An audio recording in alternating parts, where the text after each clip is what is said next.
কলেজের পিছনের বড় বটগাছটার নিচে বসে চোখের পানিতে শার্ট ভিজিয়ে যাচ্ছে আমাদের গল্পের নায়ক রাসেল। কোনো বাধাই যেন মানছে না চোখের পানি। রাসেল ডান হাতের উল্টো পিঠ দিয়ে চোখের কোণে লেগে থাকা পানি মুছে আর সামনের পুকুরটার দিকে তাকিয়ে আনমনে কিছু একটা ভাবতে থাকে। এমন সময় ওর বন্ধু রাফি সেখানে চলে আসে। তুই আজকেও কান্না করতেছিস? তোকে কতবার বলেছি ওই মেয়েকে ভুলে যেতে, কিন্তু তুই তো নাছোড়বান্দা। কাট ভাঙবি তবুও মচকাবি না। কি করে ভুলবো ওকে বল? আমি নিজেকে যতটা ভালো না বাসি তার থেকে হাজার গুণ বেশি ভালো ওকে বাসি। ইসরাত যে আমার বেঁচে থাকার উৎস। ওকে ছাড়া আমি তাকেই পৃথিবীকে অন্ধকার মনে করি, এত আলো থাকার মাঝেও। কিন্তু তুই কি বুঝিস না ও তোকে দেখতে পারে না, কতটা অবহেলা করে? সে আর আগের মতো নেই, অনেক বদলে গেছে। করুক না, তাতে কি? অবহেলা করাটা ওর অধিকার, আর অবহেলা সহ্য করাটা আমার কর্তব্য। তা আজকে আবার তোর সাথে ইসরাত কি করেছে সেটা একটু খুলে বলতো। আজকে দেখলাম ইসরাত অন্য একটা ছেলের সাথে একসঙ্গে বাইকে বসে ঘুরছে। আমি কি এতটাই খারাপ বল, যে আমাকে ভালোবাসা না দিয়ে এত এত অবহেলা দিচ্ছে? কেন ঘুরবে না বল? তুই যে একটা এতিম, সেটা কি ভুলে গেছিস? তুই কোথায় আর ও কোথায়, একটাবার সেই কথাটা চিন্তা করে দেখছিস? কখনো কি ওকে ভালো রেস্টুরেন্টে নিয়ে খাওয়াতে পেরেছিস 2 বছরে? যে আজকাল মেয়েরা এই জিনিসটাই বেশি পছন্দ করে। তুইও এতিম বলছিস? আর বলবি না কেন? আমি তো সত্যি একটা এতিম। আচ্ছা, এই পৃথিবীতে কি টাকাই সব? আমার তো মতো মানুষের কি কোনো মূল্যই নেই? সরি, তোকে এতিম বলতে চাইনি, শুধু মনে করিয়ে দিলাম। আর টাকাই যদি সব না হতো, তাহলে যে তোকে এত ভালোবাসে সে কেন দূরে সরে যাচ্ছে ধীরে ধীরে? না, তুই এভাবে বলিস না। আমি ওকে ছাড়া একটা সেকেন্ডও ভাবতে পারি না। জানিস তো, গাছ যেমন মানুষের থেকে বের হওয়া কার্বন ডাই অক্সাইড ছাড়া বাঁচতে পারে না, তেমনি করে ইসরাত হলো আমার বেঁচে থাকার একমাত্র অক্সিজেন। তাহলে তুই বল, আমি সেই অক্সিজেন ছাড়া কিভাবে বেঁচে থাকতে পারি? থাক, তুই তোর এই দেমাগি ইসরাতকে নিয়ে অবহেলায় পুড়ে পুড়ে মর, আমি গেলাম। রাফি রাগ দেখিয়ে সেখান থেকে চলে যায়। রাসেল এক ধ্যানে রাফির যাওয়ার দিকে পলকবিহীন চোখে তাকিয়ে থাকে। আপনারা তো কিছুই বুঝছেন না, তাই তো? আর বুঝবেনই বা কি করে বলেন? কারণ এই কালো ভূত যে বুঝিয়ে বলেইনি এখনো। তাহলে চলেন ভালো করে বুঝে আসি। রাসেল হলো এই গল্পের নায়ক।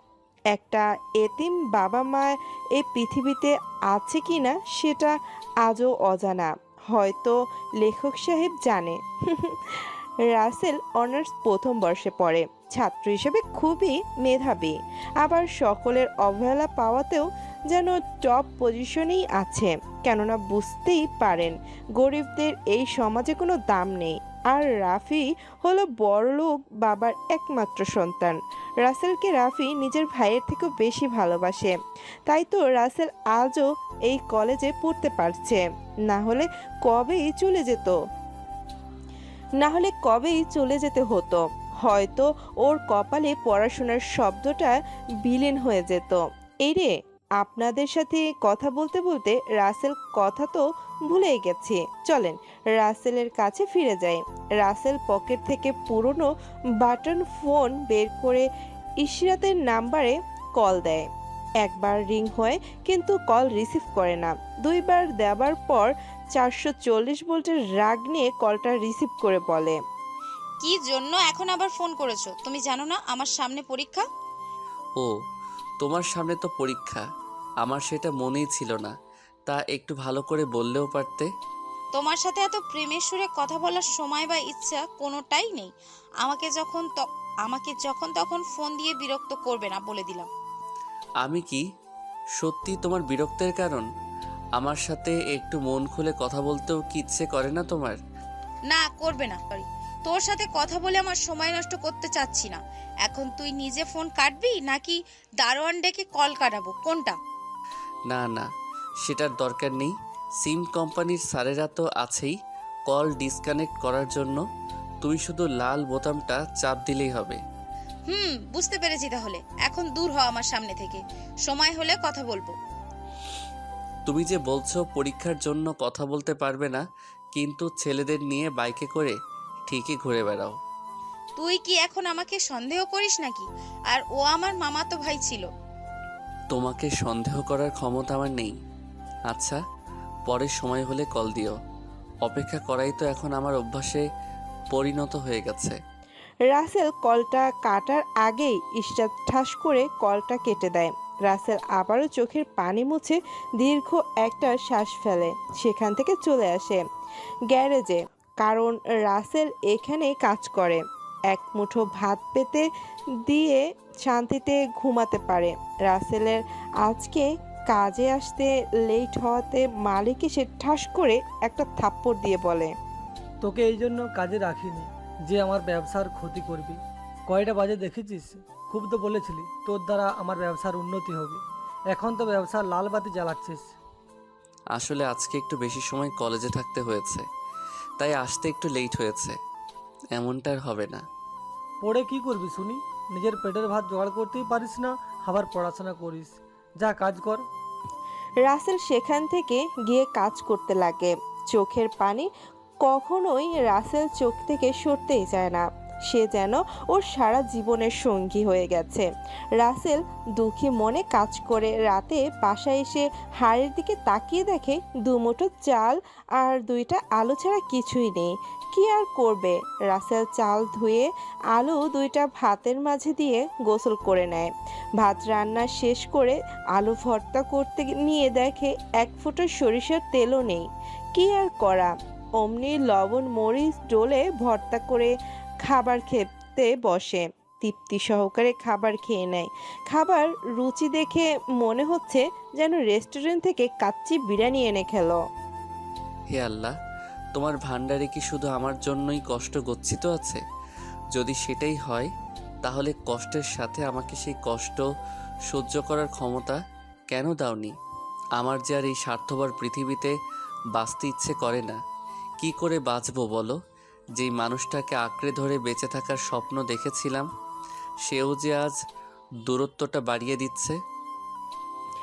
রাসেল এমনভাবে কাঁদতে কাঁদতে ইশরাতকে কল দেয়, কিন্তু ইশরাত বারবার কেটে দেয়। শেষ পর্যন্ত ফোন সুইচ অফ করে রাখে।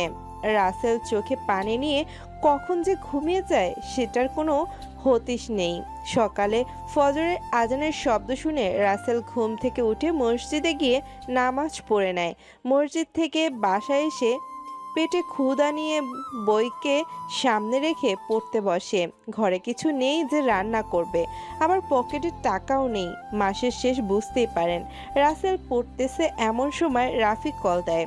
রাসেল রাফির কল দেখে তাড়াতাড়ি রিসিভ করে। হ্যালো দোস্ত, কেমন আছিস? তোকে কষ্ট দিয়ে আমি কি করে ভালো থাকবো বল? কালকে তোকে একটু বেশি বলেছি। প্লিজ ইয়ার, মাফ করে দিস।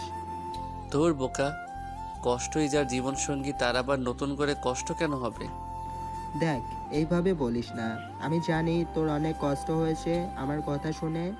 না রে, তুই যেমনটা ভাবছিস তেমনটা আসলে মোটেও হয়নি। আচ্ছা, বাদ দে তো এইসব এখন। আচ্ছা ঠিক আছে, তা বস। সকালে নাস্তা করেছিস তো নাকি? রাসেল রাফিকে যদি বলে নাস্তা করেনি তাহলে এক্ষুনি বাসায় খাবার নিয়ে আসবে, কিন্তু রাসেল সেটা চায় না। কেননা এমনিতেই রাফি ওর জন্য অনেক করে, তাই ভেবে চিনতে বলে, হুম, আমি খেয়েছি। তুই খেয়েছিস নাকি রাইসার জন্য না খেয়ে দিন কাটাচ্ছিস?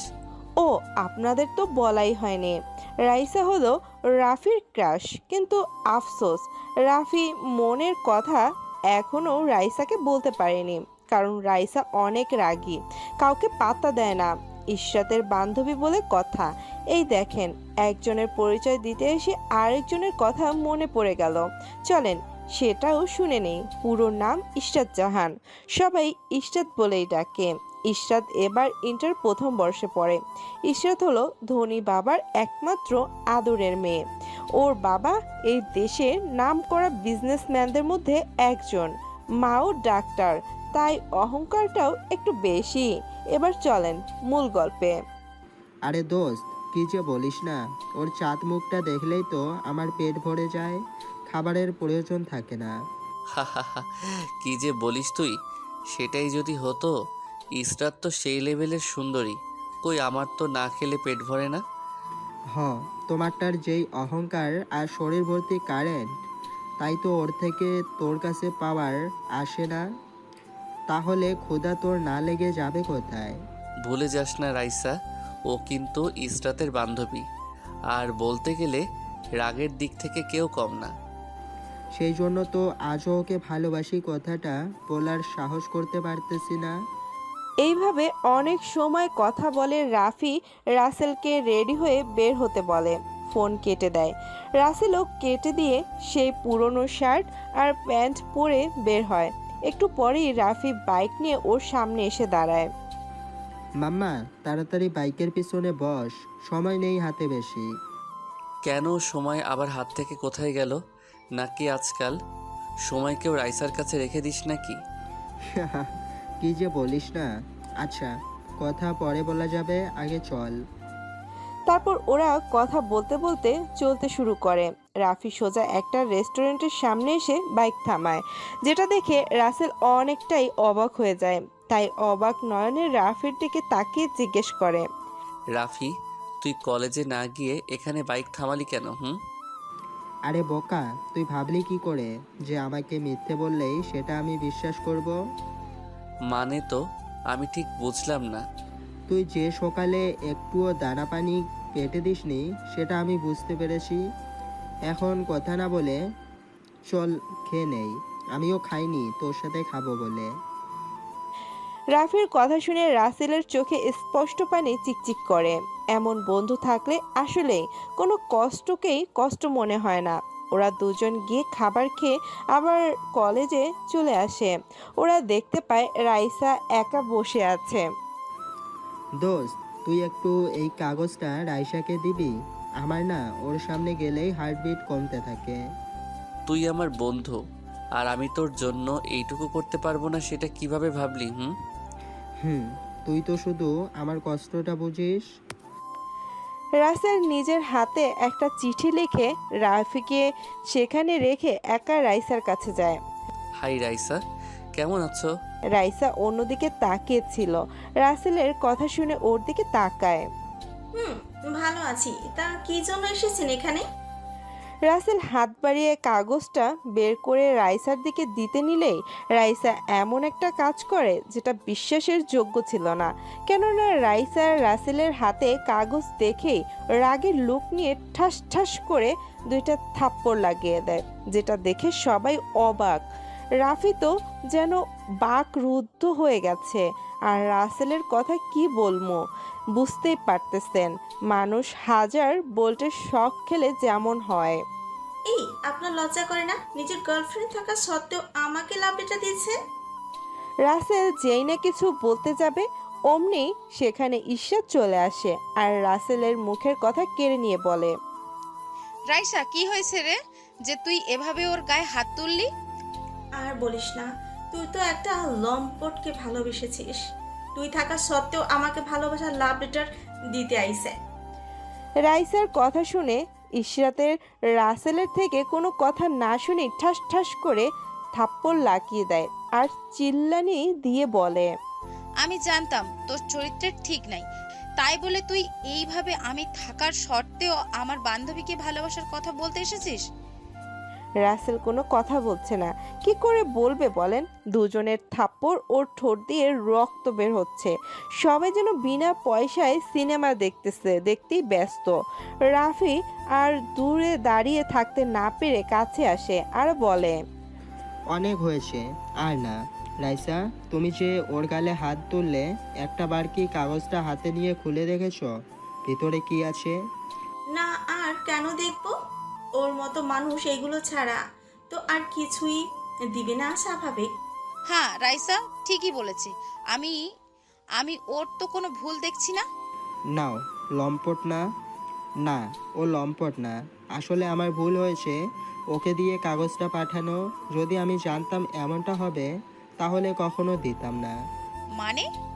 আমি অনেক দিন ধরেই তোমার বান্ধবী রাইসাকে নিজের থেকেও বেশি ভালোবাসি, কিন্তু রাইসা যদি রাজি না হয় বা ওর যেই রাগ কিছু করে ফেলে, তাই ভালোবাসি কথাটা বলার সাহস হয়ে ওঠেনি। আজকে রাসেলকে দিয়ে আমার মনের কথা কাগজে লিখে পাঠিয়েছি, আর এই সব হয়ে গেল। রাফির কথা শুনে রাইসা তো লজ্জায় লাল হয়ে যায়, আর এদিকে রাসেল উঠে।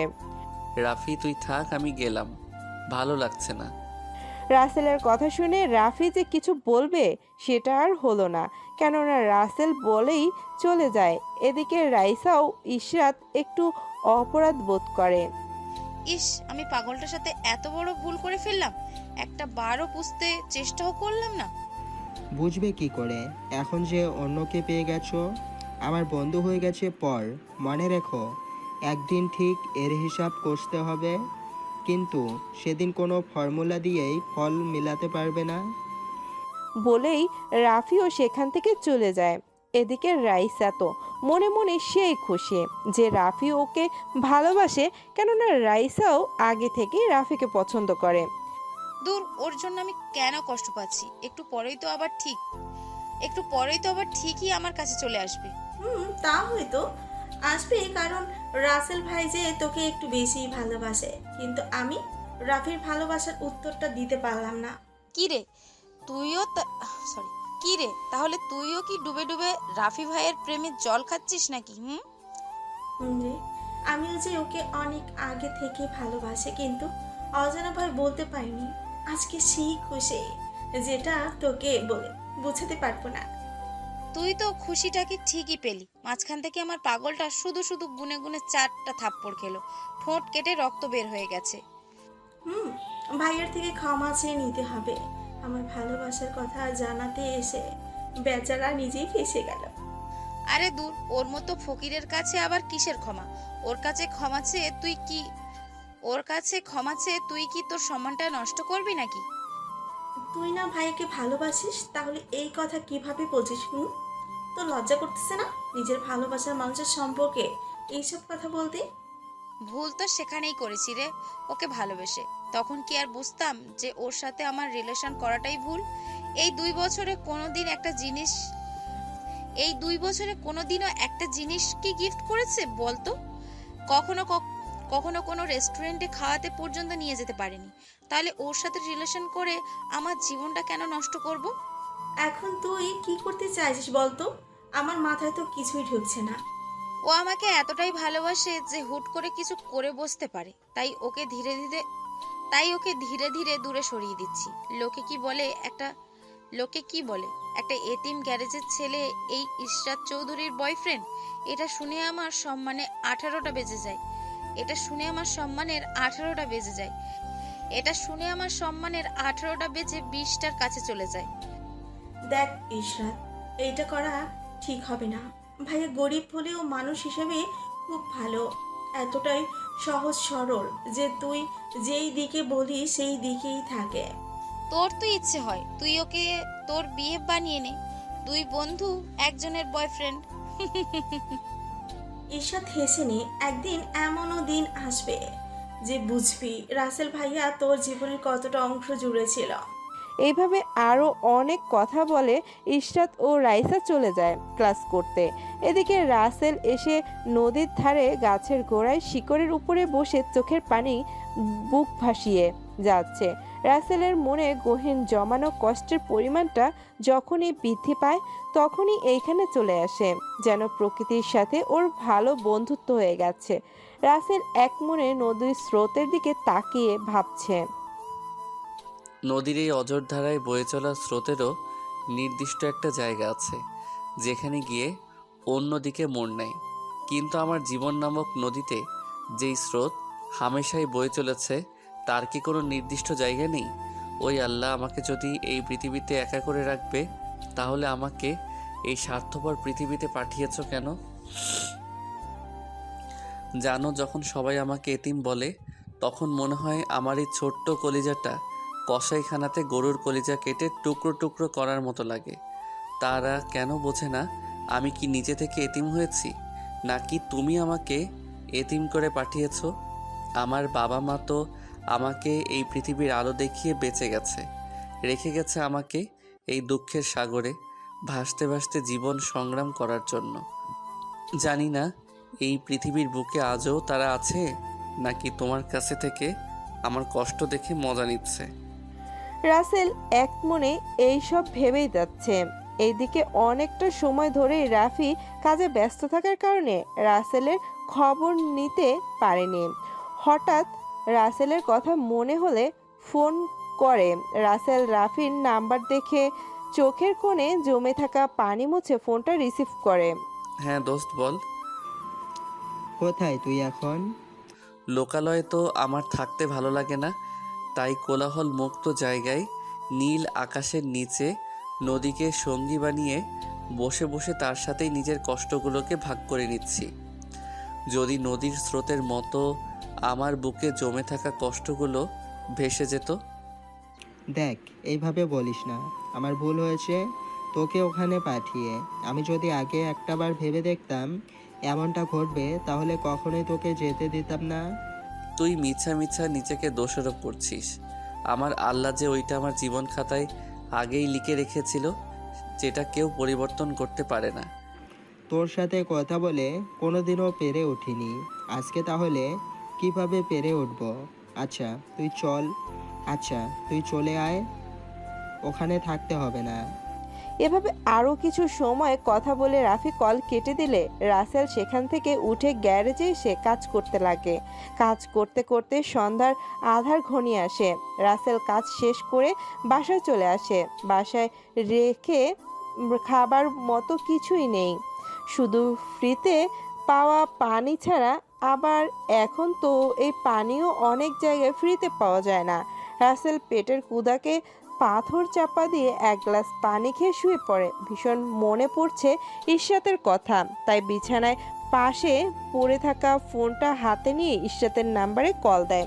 কিন্তু ওই যে কথায় আছে না, কপাল ভালো থাকলে সব কিছুই পাওয়া যায়, তেমনি রাসেলও পেল ওই পাশ থেকে একটা সুন্দরী মেয়ের মিষ্টি কণ্ঠে, আপনি যে নাম্বারে কল করেছেন সেটা এই মুহূর্তে বন্ধ আছে, দয়া করে একটু পরে আবার চেষ্টা করুন। রাসেল বারবার দিতেই থাকে, কিন্তু বয়েজের কোনো পরিবর্তন হয় না। তাই কি আর করবে, বুকের মাঝে কষ্টকে লুকিয়ে রেখে ঘুমিয়ে পড়ে। আজকে যেহেতু কলেজ বন্ধ কোনো এক কারণে, তাই আর কলেজে যেতে হলো না।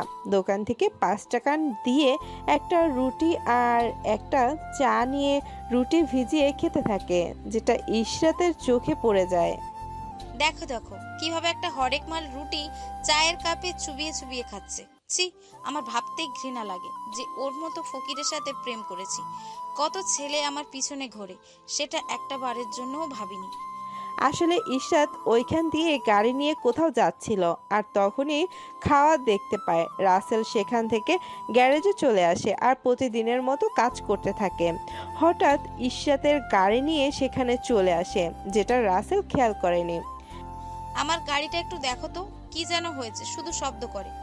ইশরাতের কথা শুনে রাসেল পেছনে ফিরেই তো অবাক, কেননা সত্যি সত্যিই তো ইশরাত। আরে তুমি এখানে কিভাবে? আর রাতে কতবার কল দিলাম, কিন্তু তোমার ফোন বন্ধ ছিল। রাসেল একটা মোড়া ইশরাতের দিকে এগিয়ে দিতে দিতে বলে উপরের কথাগুলো। আমি এক জায়গায় গিয়েছিলাম, আর সেখান থেকেই শুরু হলো এই কাহিনী গাড়ির সাথে। আর রাতে আমার ফোন চার্জ না থাকার কারণে বন্ধ ছিল। ও আচ্ছা, বুঝতে পারছি, কোনো সমস্যা নেই। আচ্ছা তুমি এখানে বসো, আমি তোমার গাড়ি এখনই ঠিক করে দিচ্ছি। এটাতে বসবো আমি? এটা তুই ভাবলি কি করে? এটাতে তো আমার বাড়ির কুকুরও বসে না। ইশরাতের কথা শুনে রাসেলের হাসি মাখা মুখটা নিমেষেই মলিন হয়ে যায়। আসলেই তো, এই মোড়াই কি আর বসায় বসতে পারে? এটা ছাড়া তো আর কিছু এখানে নেই। আচ্ছা তুমি কি গাড়িতেই বসে থাকো, বাইরে থাকতে হবে না। ঠিক আছে, তুই তাড়াতাড়ি গাড়ি ঠিক কর, আমি গাড়িতে বসে রইলাম। আসলেই তো, এই মোড়াই কি আর সবাই বসতে পারে? রাসেল আর কোনো কথা না বলে গাড়িটা কাজ করতে লাগে। কিছুটা সময় পরে রাসেল গাড়ির কাজ শেষ করে। তুমি গাড়ি টেস্ট করবে নাকি আমি টেস্ট করব, কোনটা? তোর ওই নোংরা হাতে আমার গাড়ি চালাইতে আসলে তো গাড়িটাই নোংরা হয়ে যাবে, আমি দেখছি। ইশরাতের কথা শুনে রাসেল মন খারাপ করে বলে। আচ্ছা, তোমার গাড়ি তুমি দেখো। ইশরাত গাড়ি চালিয়ে দেখলো ভালো হয়েছে, তাই ব্যাগ থেকে কিছু টাকা বের করে বলল। এই নে ধর তোর কাজের মজুরি, আর বাকি যেটা আছে সেটা নিয়ে খেয়ে নিস। একটা রুটি আর চা খেয়ে যে কারো দিন পার হয় সেটা ভাবতেই কেমন লাগে। রাসেল যে কিছু বলবে সেটার কোনো সুযোগ না দিয়ে ইশরাত গাড়ি নিয়ে চলে যায়। রাসেল অবাক নয়নে টাকাগুলোর দিকে তাকিয়ে ভাবে, এই কাগজের নোটের জন্য মানুষ কেমন হতে পারে সেটা ইসরাতকে না দেখলে বোঝাই যেত না। ও কেন বোঝে না যে এই নোটগুলো শেষ হয়ে যাবে? রাসেল কথাগুলো ভাবছে, ঠিক তখনই গ্যারেজের মালিক এসে এমন একটা কাজ করে বসে যেটা দেখে উপস্থিত সবাই অবাক। কেননা গ্যারেজের মালিক এসে রাসেলের হাত থেকে টাকাগুলো থাবা দিয়ে কেড়ে নেয়, যেটা দেখে সবাই অবাক। রাসেল তো মনে হয় স্ট্যাচু হয়ে গেছে। আজকে ভালো কাজ করেছিস, এতগুলো টাকা একসঙ্গে, কি মজা। এই না ধর, ওইটা দিয়ে কিছু কিনে খাস। পকেট থেকে একটা 10 টাকার কাগজের মূল্যবান করকরা নোট বের করে রাসেলের হাতে দেয়। রাসেল আর কি করবে, সেই টাকাটা মালিককে ফিরিয়ে দেয়। দেখেন, এই টাকা তো আপনার, আমি কেন নিব? আমার কিছুই খাওয়ার প্রয়োজন নেই। ও, তাহলে ভালোই হলো, 10 টাকা আমার কাছে জমা হলো। এর সাথে আর 10 টাকা হলে 20 টাকা হবে নি। কি কিপটার, কি কিপটা বাবারে বাবা! আমি এত কিপটা মানুষ কখনো দেখিনি। ওই, তুই কি আমাকে ভিড় করে কিছু বলছিস নাকি? না মালিক, আপনাকে কিছু বলার সাধ্য আমার নেই বা কখনো হবেও না। ঠিক আছে, যা এখন, আর কোনো কথা না বলে যা গিয়ে কাজ কর। রাসেল সেখান থেকে গিয়ে আবারও কাজ করতে শুরু করে। কাজ করছে কিন্তু হাত চলছে না। কি করে চলবে বলেন? পেটে ভাত না থাকলে কি আর কাজ করার শক্তি থাকে? রাসেল তবুও অনেক কষ্টের সাথে কাজ করতে থাকে। দুপুরে কাজ থেকে আসার সময় কিছু বাজার করে আনে। কি ভাবছেন, খুব ভালো মন্দ জিনিস বাজার করেছে? আরে না, কারণ ওর কাছে অত ভালো বাজার করার টাকাই তো নেই। রাসেল বাসায় এসে চুলাতে ভাত বসিয়ে গোসল করে নেয়। ভাত রান্না হয়ে গেলে আলু ভর্তা করে ভাত খেয়ে নিয়ে সে একটা ঘুম দেয়। বিকালে ঘুম থেকে উঠতে না উঠতেই রাসেল কল দেয়। কি মাম্মা, কই তুই? একটু ঘুমাইছিলাম রে, মাত্র উঠলাম। তা কোনো দরকার নাকি? না রে, তেমন দরকার না। একটা সুখবর আছে মামা। কি সুখবর একটু বল শুনি। রাইসাও আমাকে ভালোবাসে, সেটাও নাকি অনেক আগে থেকেই। আমি সত্যি অনেক খুশি রে। যাক, আমি খুশি যে নিজের গালে থাপ্পড় খেয়েও তোর ভালোবাসার জন্য কিছু করতে পেরেছি। এমনিতেই তো আমার মতো মানুষ কারো উপকারে আসে না। এই চুপ থাক, তোর উপকার আমি কোনোদিন ভুলবো না। তুই আমার জন্য অনেক করেছিস।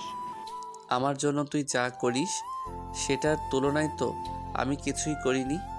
হয়েছে, এখন ফ্রেশ হয়ে মামা চায়ের দোকানে চলে আয়। আর তোর জন্য একটা টিউশনের ব্যবস্থা করেছি, যেটা দিয়ে তোর কিছুটা হলেও উপকার হবে। আমার কাছে আবার কে পড়বে বল? আমার যেই জামা কাপড় সেটা দেখে সবাই তো দৌড়ে চলে যায়, কেননা গরিবদের কাপড়ে নাকি দুর্গন্ধ লেগে থাকে। এর আগেও তো অনেকগুলোই টিউশনের ব্যবস্থা করে দিছিলি, কিন্তু পড়ানোর সুযোগ হয়নি। ওই, তোকে কি আমি এত কথা বলতে বলছি? যেটা বললাম তুমি সেটা কর, তুই সেটা কর। আচ্ছা ঠিক আছে, তুই থাক, আমি এখনই চলে আসতেছি। তোর ডাক শুনে আমি কি আর না এসে পারি বল? এইভাবে কিছু সময় কথা বলে রাসেল কল কেটে দিয়ে ফ্রেশ হয়ে টেবিলের কাগজের নিচে পড়ে থাকা 10 টাকা পকেটে নিয়ে খুশি মনে রাফির কাছে চলে আসে। রাফি ওর আগেই এসে বসে আছে। মামা, তোর তাহলে আসতে এত সময় লাগলো? আর বলিস না, আসতে একটু লেট হয়ে গেল। কেননা আজকাল রাস্তাঘাটের যেই অবস্থা বুঝতেই তো পারিস। মামা বুঝছি। এখন বস, চা খাই। মামার হাতের চা অনেক দিন হলো খাই না। এই মামা, 2টা কড়া করে দুধ চা দাও তো। মামা, একটা কড়া করে দিয়েন। আর একটা অতটা কড়া করতে হবে না, কারণ রাফির ঠোঁট পড়লে এখন ভিটামিন নিলেই ঠিক হয়ে যাবে। কিন্তু আমার সেই কপাল না। রাসেলের কথা শুনে রাফিও দোকানদারের মামাকে দোস্ত হয়েছে, এভাবে বলিস না। মাত্র রিলেশন শুরু হলো আর তুই ভিটামিনের কথা বলছিস? ভিটামিন তো ঠিকই নাও, আর আমি বললেই সেটা অপরাধ, তাই না? রাসেলের কথা শুনে রাফি ও দোকানদার মামা হাসতে থাকে। রাসেল ও রাফি কথা বলছে আর চা খাচ্ছে। কিছু সময় পরে চা খাওয়া শেষ করে রাফি রাসেলকে সেই টিউশনের জায়গায় দিয়ে পরিচয় করিয়ে দিয়ে যায়। রাসেল একটা ছেলেকে পড়াবে। ছেলেটি এবার ক্লাস 7-এ পড়ে। রাসেল ছেলেটাকে ভালো করে পড়িয়ে চলে গেল বাসায়। সারাদিনের একবারের জন্যও ইশরাতের কাছে কল দেয়নি, তাই কল দেয়। রিং হচ্ছে, ক্রিং ক্রিং। হ্যাঁ কি বলবে বলো। আমার আবার সময় নেই কথা বলার। আমার সাথে কি একটু ভালোভাবে কথা বলা যায় না? তুমি কি বোঝো না তোমার দেয়া অবহেলা আমার কলিজায় সয় না? এর থেকে ভালো ব্যবহার তুই কিভাবে আশা করিস, তাও আবার এই ইসরাত চৌধুরীর থেকে? যেটা করেছিস সেটা নিয়েই সন্তুষ্ট থাক। কি আর করা, থাকতেই হবে। কেননা আমি তো আর তোমাকে ছাড়া থাকতে পারবো না। এই জন্মেও তোমাকে চাই, আর পর জন্মেও শুধু তোমাকেই চাই আমি। তোর যদি কথা বলা শেষ হয়ে থাকে তো কলটা কাটমু বল। মাত্র কথা বলা শুরু করলাম, এর আগেই তুমি কল কাটতে চাইতেছো? আচ্ছা ঠিক আছে, কথা বলতে হবে না, পড়ো। রাসেল উপরের কথাগুলো বলেই কলটা কেটে দেয়। এদিকে ইশরাতের মনে মনে ভাবে, ফকিরের বাচ্চা, আমি তো এটাই চাই যে তুই আমার জীবন থেকে চলে যা। কেন পড়ে আছিস? তোকে যে আমি আর ভালোবাসি না, তোর মতো খ্যাতকে আমার একদমই সহ্য হয় না। রাসেল রাতের খাবার খেয়ে বই নিয়ে পড়তে থাকে। গভীর রাত পর্যন্ত পড়ে। রাসেল বইয়ের উপরে মাথা দিয়ে ঘুমিয়ে যায়। সকালে ঘুম ভাঙে পাখির কিচিরমিচির শব্দে। এই সময়টা যেন খুবই মধুর মাখা একটি সময়। এখনো সূর্য মামা তার আবরণের খোলস থেকে বাইরে আলো নিয়ে আসেনি, তাই তো শিশিরের কণাগুলো ঘাসের উপরে পড়ে চিকচিক করছে। রাসেল প্রতিদিনের তো রান্না বসে একটু বই নিয়ে পড়তে বসে। খাওয়া দাওয়া করে কলেজের সময় হলে কলেজে চলে যায়। রাসেল এসেই দেখতে পায় রাফি আর রাইসা বকুল গাছটার নিচে বসে আছে। রাসেলের একটু খারাপ লাগে, তাই মনে মনে ভাবে, জিএফ পেয়ে আমাকে ভুলে গেলি দোস্ত? যেই তুই কলেজে আমাকে কখনো না নিয়ে আগে আসতি না, আর সেই তুই আজকে ঠিকই এসে বসে আছিস। আসলে মানুষ ঠিকই পরিবর্তন হয়, কিন্তু জীবনের ডায়েরিতে জমে থাকা কালো কালির লেখা স্মৃতিগুলো পরিবর্তন হয় না। রাসেল এই সব ভাবতে ভাবতে ওদের কাছে চলে আসে। রাসেল যে ওদের কাছে এসেছে সেই দিকে কোনো খেয়াল নেই রাফির। রাসেল এসে রাফির পাশে বসে বই নিয়ে পড়তে থাকে। একটু পর ইশরাত চলে আসে। কেমন আছো তুমি? ভালো আছি, তাই তো ঠিকভাবে কলেজে আসতে পেরেছি। সেটা কি দেখছিস না? ও, আসলে তুমি তো ঠিকই বলেছ। আমি আসলে ওইটা খেয়াল করিনি, কেননা তোমার চাঁদ মুখটা দেখলেই দুনিয়ার সব কিছুই ভুলে যাই। এই দেখ, আমি কোনো গাড়ির চাকা নই যে তুই পাম দিলেই ফুলে উঠবো। শো, তো বুঝে চুপ থাক। আমার সাথে কি একটু ভালোভাবে কথাও বলতে পারো না? এমন ভাবে কথা বলছি সেটাই তোর কপাল ভালো, বুঝলি? হুম তুমি অনেক বদলে গেছো ইসরাত, কিন্তু মনে রেখো এই কখনো বদলাবো না। এখনো বলবো তোমাকে নিজের জীবনের থেকে বেশি ভালোবাসি, আর মরণের পরেও আল্লাহর কাছে তোমাকে চেয়ে নিব। বলবো ঠিক আগের মতো তোমাকেই ভালোবাসি। দূর, এত প্যাচাল ভালো লাগে না। এই রাইসা, ওকে এখান থেকে চলে যেতে বলতো। ওর সাথে ওর কথা আমার শুনতে ওর কথা আমার শুনতেই গা শিনশিন করছে। কি বলিস এসব? যে মানুষটার সাথে একটা মুহূর্ত কথা না বলে থাকতে পারতি না, আমরা হাজার বারণ করার পরেও, আর সেই তুই আজ কি বলছিস? ঠিকই বলেছি, এখন আর ওকে আমার দেখতে ইচ্ছে হয় না। ওর কি যোগ্যতা আছে এই ইশরাত চৌধুরীর সাথে প্রেম করার? আর সব থেকে বড় কথা, আমি আগে জানতাম না ও একটা এতিম, আর আমি কোনো এতিমের সাথে থাকতে পারবো না। রাসেল তো ইশরাতের কথা শুনে ওখানেই স্ট্যাচু হয়ে বসে থাকে। মনে হচ্ছে এখনই চোখের কোণে জমে থাকা বিন্দু বিন্দু পানির ফোঁটা জোরে পড়বে। ঠিক আছে ইসরাত, আর তুমি ঠিক বলেছ, এই সমাজে এতিমরা একটা বোঝা স্বরূপ, যেটাকে বহন করাও কষ্টকর, আবার ফেলে দেওয়াও কষ্টের। ভাইয়া আপনি কিছু মনে করিয়েন না, আর ওই দিনের ব্যবহারের জন্য সরি। আসলে আমি বুঝতে পারিনি যে আপনার কোনো দোষ নেই। আরে এখানে ক্ষমা চাওয়ার কি আছে? যেই মানুষের পৃথিবী জুড়েই আমি ছিলাম, সেই যখন বুঝলো না। আর তুমি তো জানোই না, রাফি তোর কথা বলা শেষ হলে ক্লাসে চলে আসিস, আমি গেলাম। রাফির কোনো কথা না শুনে রাসেল সেখান থেকে চলে আসে ক্লাসে। পিছনের বেঞ্চে বসে বইয়ের উপরে মাথা দিয়ে চোখের পানি ফেলতে থাকে। আজ ভালোবাসার মানুষটার কাছেও এতটা অবহেলার পাত্র হয়ে গেল ভাবতে রাসেলের অবাক লাগে। আগের সময়টা কতই না ভালো ছিল, যখন ইশরাত রাসেলকে ছাড়া কিছুই বুঝতো না। রাসেল এইসব ভাবছে, তখনই রাফি এসে ওর মাথায় হাত রাখে। সরি রে, আজকে রাইসাকে নিয়ে আসার জন্য তোকে আনতে পারিনি। বুঝতেই পারছিস, নতুন গার্লফ্রেন্ড বলে কথা। আরে এটা এভাবে বলার কি আছে? আজকাল তো সবাই আমাকে অবহেলা করেই যাচ্ছে, তুইও না হয় তাদের দলেই যোগ হয়ে যা। রাফি বুঝতে পারে রাসেল কতটা কষ্ট হয়েছে। সবচেয়ে বেশি কষ্ট পেয়েছে ইশরাতের ব্যবহারে, তাই বলে, দোস্ত, এখনও সময় আছে, কিন্তু ইসরাতকে ভুলে নতুন করে জীবনকে সাজিয়ে নে, না হলে ইসরাতের দেওয়া আগুনে তোকে সারা জীবন জ্বলতে হবে। তুই কি কখনো লক্ষ্য করেছিস, মাছকে পানি থেকে শুকনায় রাখলে বাঁচতে পারে না? তেমনি আমিও যে ইসরাতকে ছাড়া বেঁচে থাকার কথা চিন্তা করতেও পারি না। ওই যে আমার বেঁচে থাকার অক্সিজেন। হ্যাঁ বুঝেছি, কিন্তু ইসরাতের ব্যবহার দেখিস দিন তোর প্রতি কেমন হয়ে যাচ্ছে। আরে সমস্যা নেই, ও আমাকে যতটা খুশি অবহেলা করুক, আমি না হয় সেই অবহেলাকেই ভালোবাসা মনে করে বুকে জড়িয়ে নিব। আসলেই ইসরাত এখন আর তোকে ভালোবাসে না, যেটা আচরণে বুঝিয়ে দিচ্ছে, কিন্তু মুখে বলতে পারছে না। রে, সব কিছুই বুঝি, কিন্তু একটা কথা জানিস তো, থাকতে মূল্য কেউ বোঝে না, হারিয়ে গেলে তার মূল্য ঠিকই বোঝে। কিন্তু আফসোস, সময় থাকে না তখন আর। ভালোবাসি বলেই যে ওকে আপন করে পেতে হবে সেটা তো নয়। আমি না হয় অপূর্ণতার মাঝেই নিজেকে সুখী মনে করব। তোর যা ইচ্ছা কর, আমি কিছুই বলবো না, কারণ তুই অন্ধ হয়ে গেছিস ইসরাতের প্রেমে। তুই ঠিকই বলেছিস, আমি ওর ভালোবাসায় অন্ধ হয়ে গেছি।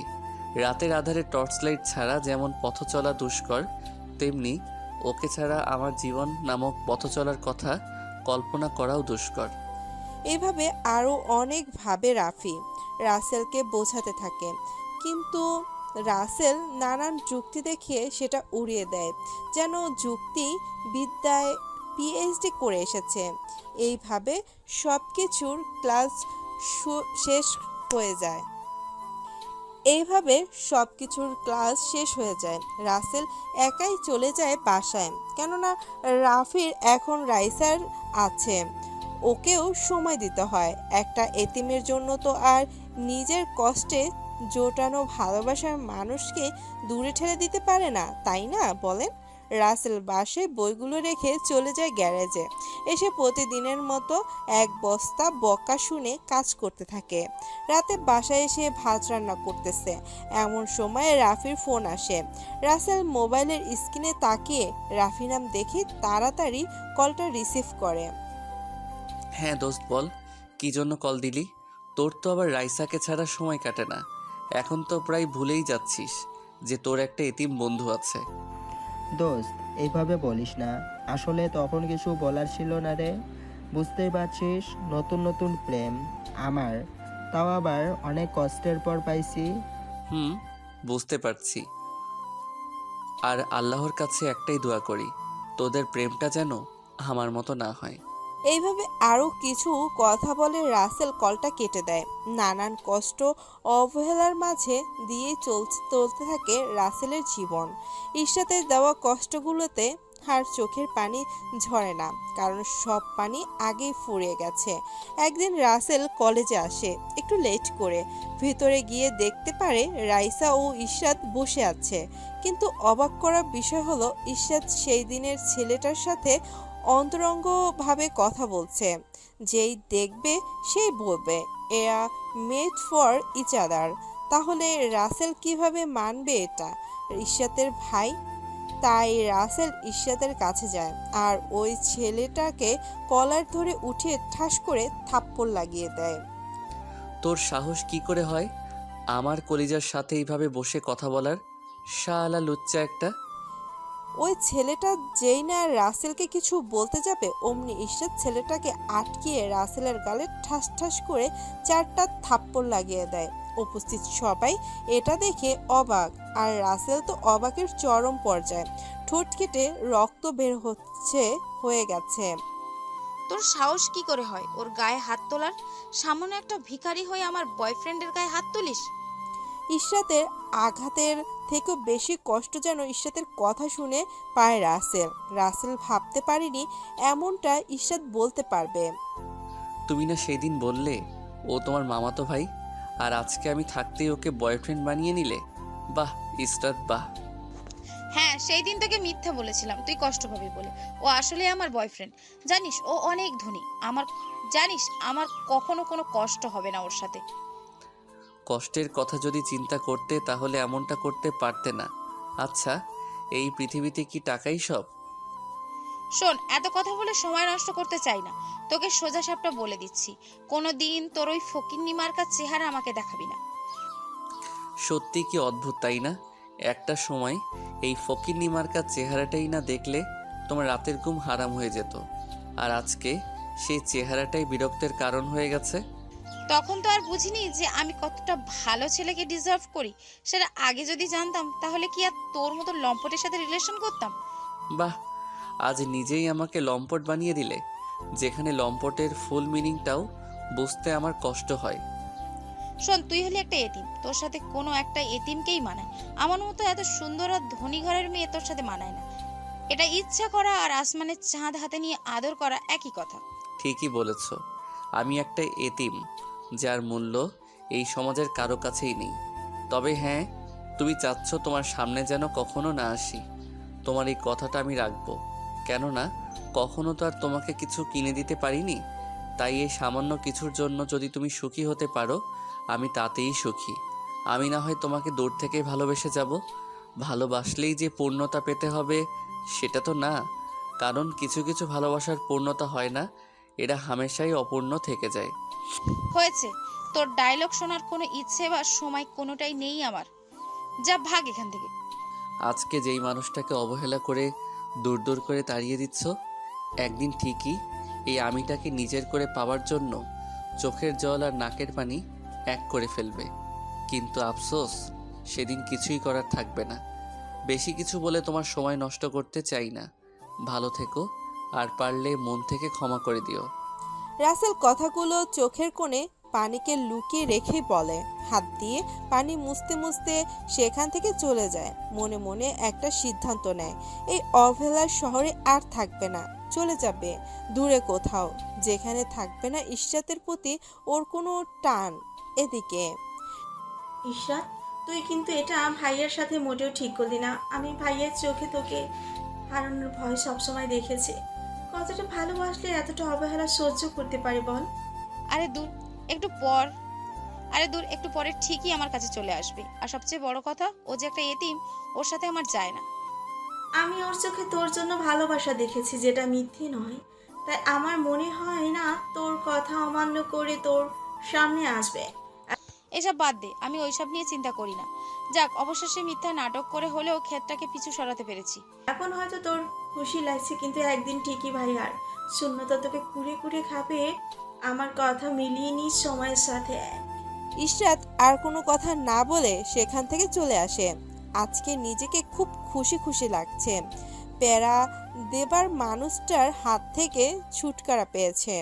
এইদিকে রাসেল বাসায় এসে কাপড়গুলো একটা টোপলা করে কাগজপত্রগুলো নিয়ে মোবাইলে থাকা সিম কার্ড মোবাইলটা টেবিলের উপরে একটা চিরকুট রেখে যায়, কারণ রাসেল জানে রাফিউকে খুঁজে না পেয়ে এখানে চলে আসবে। রাসেল বাস স্টেশনে এসে একটা রানিং বাসে উঠে পড়ে। কোথায় যাবে সেটা জানে না রাসেল, শুধু জানে এই শহরে আর থাকবে না। এদিকে অনেকটা সময় পার হয়ে যায়। রাফি চলে আসে রাইসার কাছে। রাইসা, তুমি কি রাসেলকে দেখেছো? আমি কত করে ফোন দিচ্ছি কিন্তু ওর ফোন বন্ধ। রাফির কথা শুনে রাইসা কিছুই বলে না। কি বলবে বলেন? রাফি যে রাসেলের সাথে ঘটে যাওয়া কাহিনী সহ করতে পারবে না। কি হলো, তুমি কি দেখেছো নাকি দেখোনি সেটা বলো। সকালে কলেজে এসেছিল, তারপর রাইসা রাফিকে শুরু থেকে ওর সাথে কি কি ঘটনা ঘটেছে সবটাই খুলে বলে। রাফি কথাগুলো শুনেই মাটিতে বসে পড়ে। তুমি এমন করতেছো কেন? আর কিছুই হবে না, দেখবে রাগ কমলে ভাইয়া আমাদের মাঝে চলে আসবে। আমি ওকে চিনি, ও যেটা একবার বলে সেটা করেই ছাড়ে। ও হয়তো দূরে কোথাও চলে গেছে, তাই তো সিমটাও বন্ধ। দূর, এমনি একটা কথা বলে দেখবে সব ঠিক হয়ে যাবে। এখন চলো, আমাকেই বাসায় দিয়ে আসো। হ্যাঁ চলো। আর ইসরাতের ভালোবাসাটা আমার বন্ধুকে একেবারে শেষ করে দিল। কত করে বলেছি ইসরাত ওকে ভালোবাসে না, কিন্তু ও একটা কথাই বলতো, ভালোবাসলেই পূর্ণতা পেতে হবে। সেটা কোথাও লেখা আছে নাকি? হুম, ভাইয়া খুব ভালো ছিল।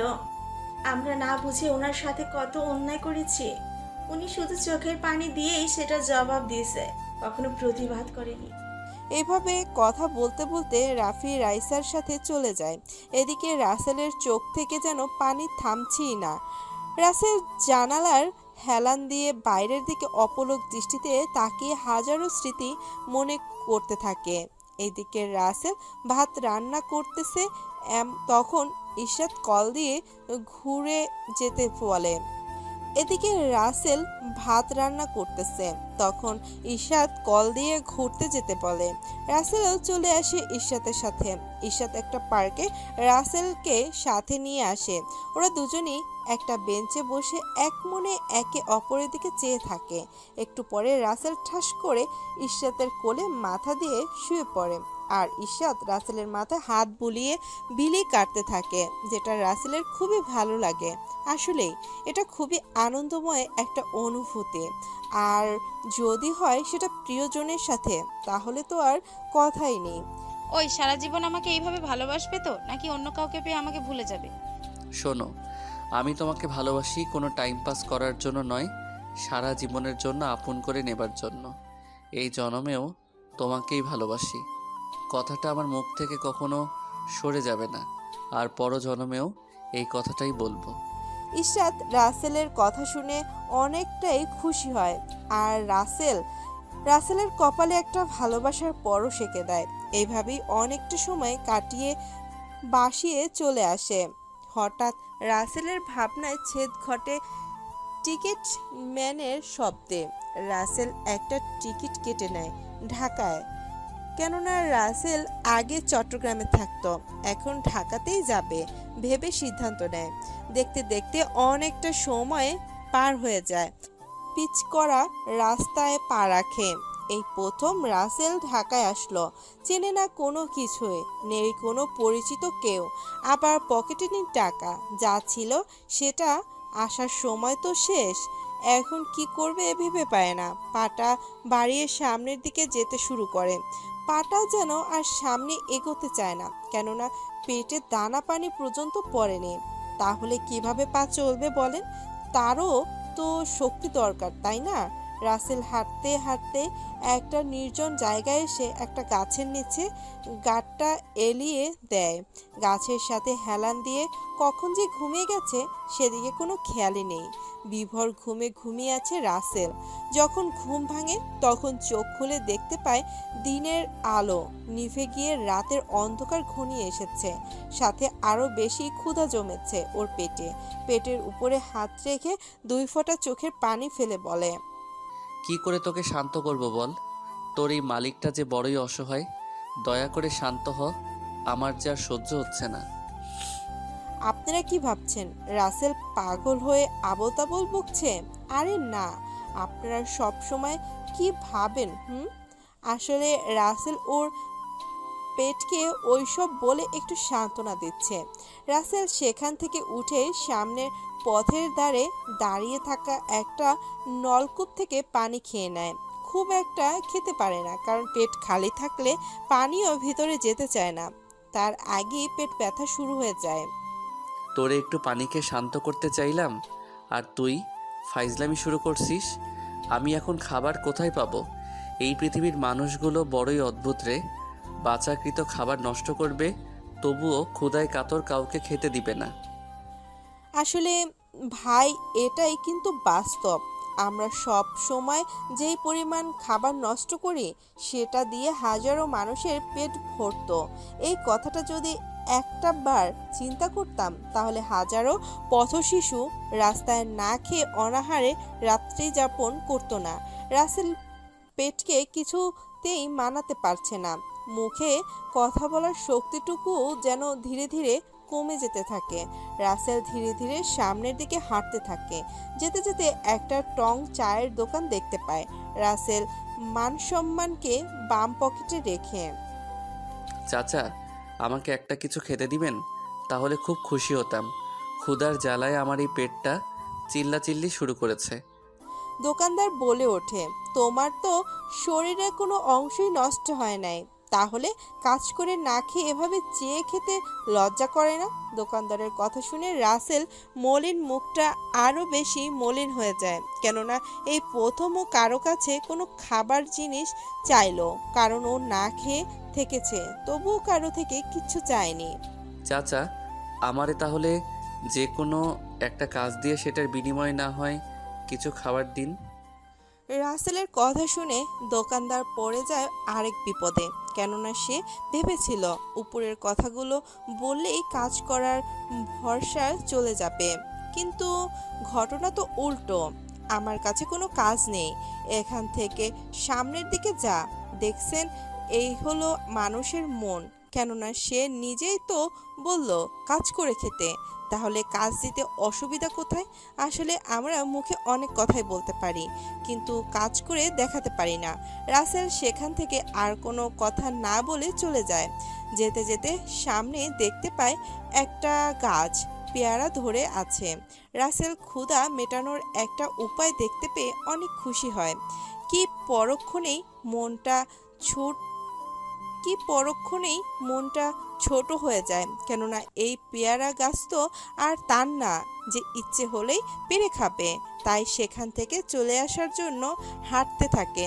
অমনি পেছন থেকে একটা ডাক শুনতে পায়।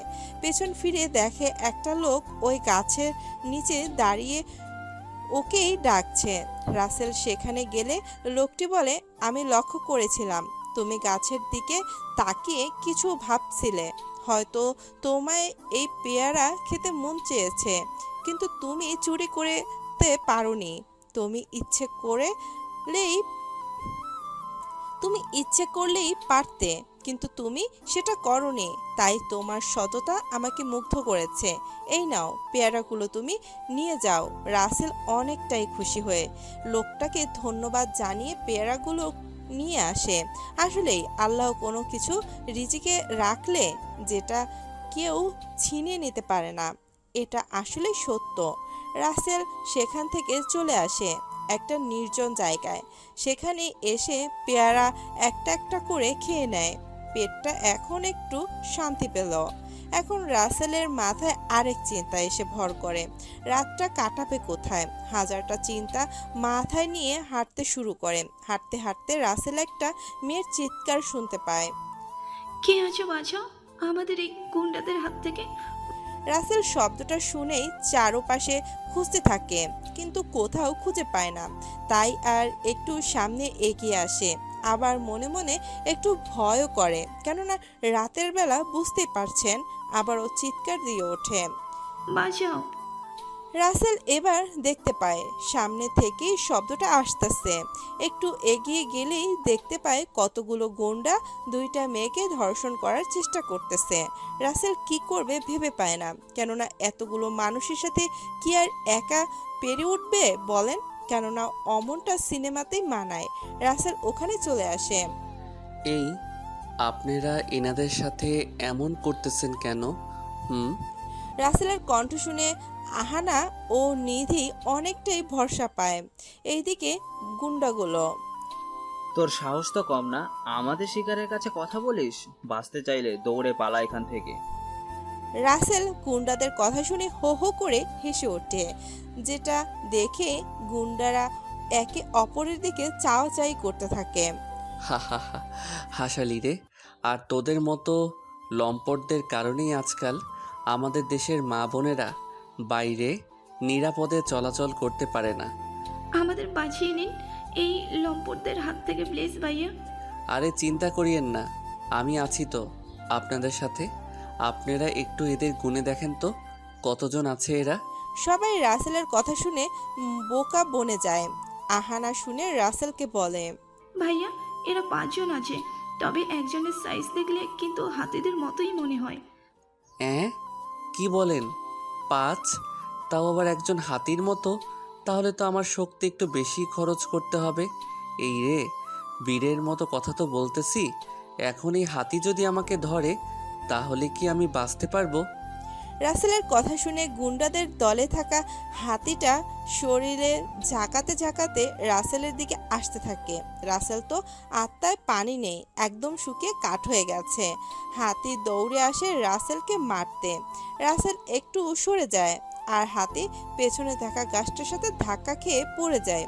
রাসেল গিয়ে ওর উপরেই কয়েকটা লাগিয়ে দেয়। ব্যাস, হয়ে গেল হাতি কেল্লা ফতে। বাকিদেরও একে ফাঁকি দিয়ে দিয়ে মারতে থাকে। পরে গুন্ডাগুলো দৌড়ে পালিয়ে যায়। এই তোরা পালাস কেন? আয়, আমার তো এখনো পুরোপুরি ব্যায়াম করাই হলো না। আহানা ও নিধি কাছে এসে বলে, ভাইয়া আপনাকে অনেক অনেক ধন্যবাদ আমাদের ওদের হাত থেকে বাঁচানোর জন্য। ধন্যবাদ দেবার কি আছে, এটা আমার কর্তব্য। তুমি যদি আমার বোন হতে তাহলে কি আমি তোমাদের বিপদে রেখে যেতে পারতাম বলো? আমার তরফ থেকেও আপনাকে অনেক অনেক ধন্যবাদ। রাসেল এত সময় নিধিকে খেয়াল করেনি। নিধি কথা শুনে রাসেল ওইদিকে তাকিয়ে যেন হাঁ হয়ে যায়। মুখ থেকে একটাই শব্দ বের হয়, পড়ি। রাসেলের কথা শুনে নিধি ও আহানা একে অপরের দিকে তাকিয়ে চাওয়াচাই করতে থাকে। এখানে গুন্ডা ছিল, কিন্তু পরে কোথা থেকে আসলো? আর আমরা তো কোনো পরে দেখতে পাচ্ছি না। আমার সামনেই তো দাঁড়িয়ে আছেন, আপনি কি পরীর থেকে কোনো অংশে কম না কি বলেন? রাসেলের কথা শুনে নিধি তো লজ্জায় লাল হয়ে যায় আর আহানা মিটমিট হাসতে থাকে। ভাইয়া আমি আহানা ইয়াসমিন, আর ও হলো আমার একমাত্র কলিজের বান্ধবী অনামিকা জান্নাত নিধি। ও আচ্ছা, আর আপনাদের নামটা খুবই সুন্দর। আর আমি হলাম রাসেল। আচ্ছা, আপনারা এত রাতে এখানে কেন? আসলে হয়েছে কি, আমার একটা বান্ধবীর জন্মদিনের অনুষ্ঠানে গিয়েছিলাম, আর আসার সময় গাড়ি নষ্ট হয়ে যাওয়াতে ড্রাইভারকে গাড়ির কাছে রেখে হেঁটেই যাচ্ছিলাম। আর বাকিটা আপনি জানেন। ও বুঝলাম। আচ্ছা চলেন, আমি আপনাদেরকে বাড়ি পৌঁছে দেই। ওরা তিনজনে কথা বলতে বলতে হাঁটা শুরু করে। কিছুটা সময় পরে নিধি বাসায় চলে আসে। নিধিরা অনেক বড় লোক। রাসেলকে বাড়ির ভিতরে যেতে বলে, কিন্তু আহানাকে বাড়ি পৌঁছে দিতে হবে বলে যায় না। আবার আহানাকে ওর বাড়ি পৌঁছে দেয়। আহানাদের বাড়িও যেন নিধিদের কোনো অংশে কম না, বরং ওদের থেকে বেশিই বড়। ভাইয়া চলো ভিতরে, বাবা মায়ের সাথে কথা বলে তারপর যাবে। না বোন, আজকে না, অন্য একদিন যাব। আমাকে এখন কাজ করতে হবে। আচ্ছা তাহলে আপনার মোবাইল নাম্বারটা দিন, পরে কথা বলা যাবে। আহানা কিছু বলার আগেই রাসেল সেখান থেকে চলে আসে। থাকবে কোথায় সেটা ভাবতেই যেন মাথা কাজ করা বন্ধ করে দেয়। রাসেল আহানাদের বাড়ির দারোয়ানের কাছে গিয়ে বলে সে আজকের রাতটা এখানে একটু থাকতে পারবে নাকি। দারোয়ান একটু ভালো ছিল, তাই রাসেলকে তার রুমে থাকতে দেয়। রাসেল দারোয়ানকে ধন্যবাদ দিয়ে রুমে এসে শুয়ে ইশরাতের কথা চিন্তা করে। ইসরাত, তুমি আমার সাথে যেই নাটক করেছো তার জন্য তোমাকে কাঁদতেই হবে। তুমি দেখে নিও, তোমাকে নিজের থেকেও ভালোবেসেছিলাম। কি দোষ ছিল আমার? আমি এতিম আর গরিব, এটা কি আমার দোষ? আল্লাহ তো এমনটা আমার ভাগ্যে লিখেছে। এইসব ভাবতে ভাবতেই ঘুমিয়ে পড়ে। সকালে রাসেল একটু দেরিতেই ঘুম ভাঙে, দারোয়ানও ডাকেনি ওকে। রাসেল উঠে রুম থেকে বেরিয়ে সামনে যেতে নিলেই আহানার বাবা মিস্টার রফিকুল চৌধুরী বলে ওঠে, এই ছেলে, তুমি এখানে কেন? তোমাকে তো এর আগে কখনো দেখিনি। আসসালামু আলাইকুম। আসলে আমি দারোয়ান কাকার থেকে সাহায্য নিয়ে রাতে এখানে থেকেছিলাম। আমার কোনো যাবার জায়গা নেই তো তাই। ও আচ্ছা, ভালো করেছো। তা বাবা, তোমার নামটা কি শুনি? রাসেল রাসেল বলতে যাবে অমনি ভিতর থেকে আহানা এসে পিছন থেকে বলে ওঠে, বাবা, ওর নাম রাসেল। তোমাকে রাতে যার কথা বলেছিলাম, এই সেই ছেলে। কি বলিস? আর রাসেল, তোমাকে অনেক অনেক ধন্যবাদ আমার মেয়েকে গুন্ডাদের হাত থেকে রক্ষা করার জন্য। ধন্যবাদের কি আছে? ওনার জায়গায় যদি অন্য কেউ থাকতো তাহলে আমি ঠিক এমনটাই করতাম। তাই দয়া করে ধন্যবাদ শব্দটি বলে আমাকে ছোট করে দিবেন না। রাসেলের কথা শুনে রফিকুল চৌধুরী অনেকটাই খুশি হয়। তা বাবা, তুমি রাতে এখানে থেকেছো কেন? সেটাই তো এখনো শোনা হলো না। আসলে কি করে যে বলি সেটাই ভেবে পাচ্ছি না। হ্যাঁ বাবা, বলে ফেলো। আর যদি তেমন কোনো কথা হয় তাহলে আর বলার দরকার নেই। আরে তেমন কিছুই না। আসলে আমি গতকালকেই এই শহরে এসেছি। আমার যাওয়ার কোনো জায়গা নেই, তাই এখানে দারোয়ান কাকাকে বলে এখানে রাতটা থাকার জন্য আশ্রয় নিয়েছিলাম। রাসেলের কথা শুনে সবাই অনেকটাই অবাক হয়ে যায়। রফিকুল চৌধুরী অনেকটাই রাগ, তাই ঠাস করে রাসেলের গালে কষে একটা থাপ্পড় দেয়। রাসেল গালে হাত দিয়ে দাঁড়িয়ে থাকে, আর আহানা তো অবাক হয়ে ওর বাবার মুখের দিকে তাকিয়ে আছে। বাবা, তুমি ওনাকে এভাবে মারলে কেন?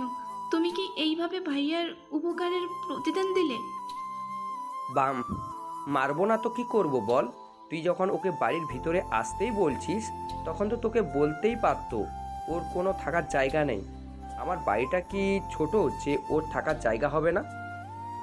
রাসেল এখনকার কথা শুনে বুঝতে পারে রফিকুল চৌধুরী একটা ভালো মনের মানুষ, তাই কিছু মনে করলো না। আপনাদের চিনি না জানি না, সেখানে কিভাবে বলতে পারি যে আমার থাকার কোনো জায়গা নেই? আমার মেয়ের ইজ্জত বাঁচানোর সময় তো মনে করনি আহানা তোমার অপরিচিত? তখন তো বোন ভেবে ভাইয়ের মতোই বোনকে রক্ষা করেছো। তুমি তো ইচ্ছে করলেই সেই গুন্ডাদের সাথে মিলে আমার মেয়ের ক্ষতি করতে পারতে, কিন্তু সেটা করনি, কারণ তোমার মাঝে আদর্শ পিতামাতার রক্ত আছে। হুম, সেটা ঠিক বলেছেন। আচ্ছা, অনেক তো কথা হলো, এখন তাহলে আমি যাই। কোথায় যাবে তুমি? রাস্তায় ঘুরে পথের ধারে না খেয়ে পড়ে থাকবে? সেটা ছাড়া তো আর কিছুই করার নেই। এতিমদের জন্য এই একটা রাস্তাই আল্লাহ খোলা রেখেছে। তোমার কোথাও যেতে হবে না। আজ থেকে তুমি আমার বাসায় থাকবে। মন চাইলে একটু কাজও করিও, না হলে করবে না। তোমার উপরে আমার বিশ্বাস আছে। বাড়িতে আমরা থাকি না, কেননা আহানা কলেজে, আমি এয়ারপোর্টে, আর তোমার আন্টি জজ কোর্টে চলে যায়। সারাদিন বাড়িটা খালি পড়ে থাকে। বাবা, তুমি ভালো একটা সিদ্ধান্ত নিয়েছো। আর আমিও ভাইয়ের অভাব কিছুটা হলেও কাটাতে পারবো।